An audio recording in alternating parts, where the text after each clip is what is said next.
Le malaise était palpable sur le plateau de C'est à vous, mardi 29 mars 2022.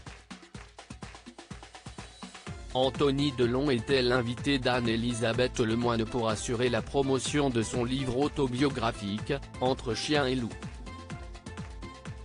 La célèbre animatrice a alors voulu revenir sur un passage de son livre lorsqu'il évoque la relation avec son père, Alain Delon. Vous écrivez que parfois, il était possédé par ses démons et de sortir un fouet de cuir à la main. Vous ne gardez pas le souvenir de la souffrance physique mais les mots oui. A débuté ainsi Anne-Elisabeth Lemoine. Si est-il normal, a répondu le comédien. Au point de vous demander s'il vous aimait, aujourd'hui même à 56 ans, vous n'avez pas encore la réponse, a-t-elle poursuivi avant d'être sèchement coupée par son interlocuteur. De quoi à 56 ans?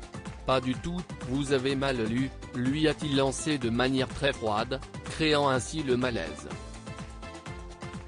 Loin de se laisser impressionner, la présentatrice de C'est à vous a assuré que c'était ce qu'il avait écrit dans son ouvrage. À 56 ans, je n'ai pas la réponse à savoir si je m'aime suffisamment, si est-il différent, a continué Anthony Delon en pointant du doigt le fait que l'animatrice ne souhaite que parler des choses négatives de son livre.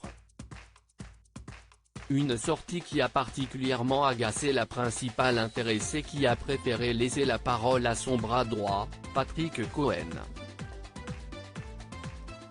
Anne-Elisabeth Lemoine a pris sa revanche sur Anthony Delon mais quelques minutes plus tard, au moment d'accueillir un autre invité, Guillaume Néry, Anne-Elisabeth Lemoine a pris sa revanche.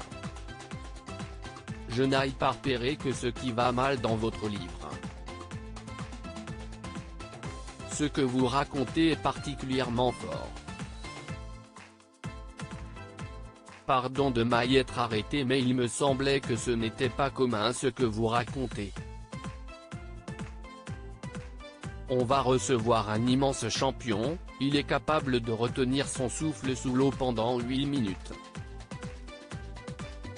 Vous ne pouviez pas plonger parce que vous vous êtes crevé le tympan à cause des otites dont vous souffriez enfant.